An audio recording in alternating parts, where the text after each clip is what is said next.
जय हिंद प्यारे दोस्तों, आप सभी का एक बार फिर से हमारे YouTube चैनल एजेड अध्ययन पर स्वागत है। आज के इस वीडियो में हम बात करने वाले हैं 10th क्लास ज्योग्राफी का फर्स्ट चैप्टर का। देखिए, बहुत ही इंपॉर्टेंट पॉइंट्स क्वेश्चंस के बारे में जो आपके ऑब्जेक्टिव क्वेश्चन में रिपीटेडली आते रहते हैं। इनको ऑब्जेक्टिव के बेसिस में भी समझेंगे, लेकिन पॉइंट टू पॉइंट समझेंगे क्योंकि ये आते हैं एग्जाम में बहुत ज़्यादा। और इस चैप्टर के शुरू से लेकर लास्ट तक हम हर एक पॉइंट पर वीडियोस बना रहे हैं। तो अगर आप लोग अब तक इस चैप्टर को नहीं पढ़े हैं, नहीं समझे हैं, तो लिंक मैं डिस्क्रिप्शन में दे दूँगा प्लेलिस्ट का।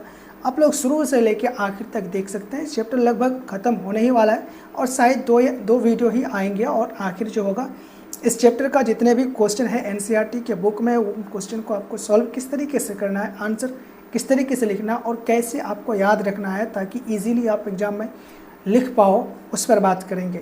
तो आज के इस वीडियो में हम आते हैं और स्टार्ट करते हैं आज की इस वीडियो को। देखिए, सबसे पहले हम बात करते हैं यहाँ पे पॉइंट टू पॉइंट। देखिए, भारत में भूमि क्षेत्र का वितरण 3 भागों में किया गया है या फिर होता है। भारत में या तो आपका मैदानी क्षेत्र, पर्वत या फिर पठार, ये 3 ही भाग हैं। सबसे पहले हम बात करते हैं मैदान के बारे में, यानी कि प्लेन्स के बारे में, यानी जो एरिया बराबर है उनको मैदान कहा जाता है।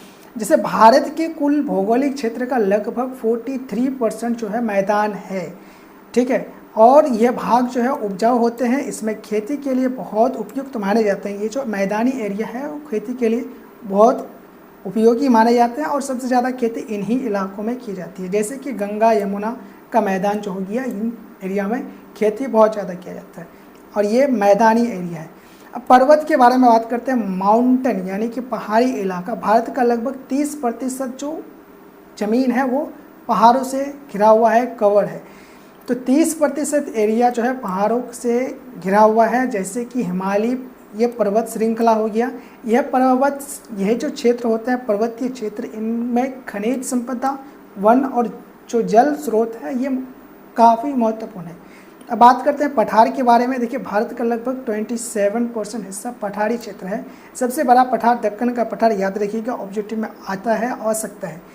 सबसे बड़ा पठार भारत का दक्कन का पठार है और यह खनिज संपदा बहुत महत्वपूर्ण पाई जाती है, ठीक है। अब बात करते हैं हम लोग अगले पॉइंट की। देखिए, क्वेश्चन यहाँ पे ऑब्जेक्टिव क्वेश्चन आ गया है कि भारत का कुल भौगोलिक क्षेत्र का लगभग कितना प्रतिशत, भारत का कुल भौगोलिक क्षेत्रफल कितना है, आपको पूछा गया। ऑप्शन आप लोग यहाँ पे देख लीजिए, डायरेक्ट आंसर पर आते हैं। यहाँ पे देखिए आप लोग 32.8 लाख वर्ग किलोमीटर आपका भारत का वर्ग किलो भौगोलिक क्षेत्रफल है।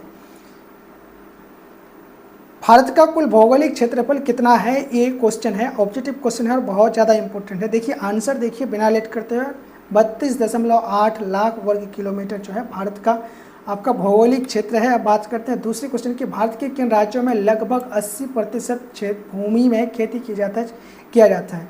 80% भूमि मतलब बहुत ज़्यादा खेती किया जाता है यहाँ पर। किन राज्यों में? पंजाब और हरियाणा में जो है सबसे ज़्यादा खेती की जाती है, ठीक है।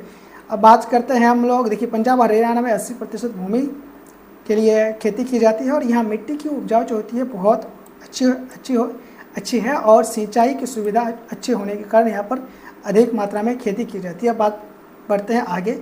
देखिए, भारत में सबसे कम भूमि में उन राज्यों में खेती होती है जहाँ पर कि जो ज़्यादातर भूमि पहाड़ी, बर्फीले या फिर जंगलों से ढका हुआ है।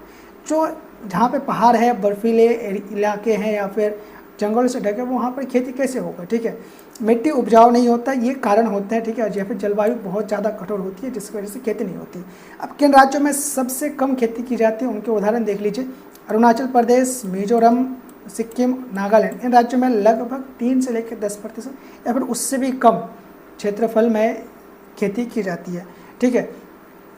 अब बात करते हैं भारतीय वन नीति 1952। ये याद रखिएगा, भारतीय वन नीति 1952 के अनुसार देश के लगभग 33% जो भौगोलिक क्षेत्र है, वहाँ क्षेत्र है, उसको जंगलों के लिए, वनों के लिए आरक्षित किया गया है, मतलब सुरक्षित किया गया है कि उनमें जंगल होना चाहिए कम से कम 33% भौगोलिक क्षेत्र में, ठीक है। जैसे देखिए, मैदानी क्षेत्र में लगभग 20% ही होना चाहिए। जो मैदानी इलाके हैं उनमें 20% क्षेत्रों में जंगल होना चाहिए और जो पर्वतीय या फिर पहाड़ी क्षेत्र है उनमें लगभग 60% क्षेत्र में जंगल होना चाहिए। यह नीति वन संरक्षण और पर्यावरण संतुलन बनाए रखने के लिए बनाई गई थी, ठीक है। अब देखिए भारतीय वन नीति 1952 के अनुसार भारत के कुल भौगोलिक क्षेत्रफल का कितना प्रतिशत वन होना चाहिए, 33%। ठीक है, तो बस आज के इस वीडियो में इतना ही। जितने भी ऑब्जेक्टिव टाइप क्वेश्चन आ सकते थे आपके इस चैप्टर से, उन सभी पर हमने बात किया। आगे हम बात करेंगे तो ही वीडियोज़ आएंगे, तो चैनल को सब्सक्राइब कर लीजिए और फिर आगे हम दूसरे चैप्टर में शिफ्ट करेंगे।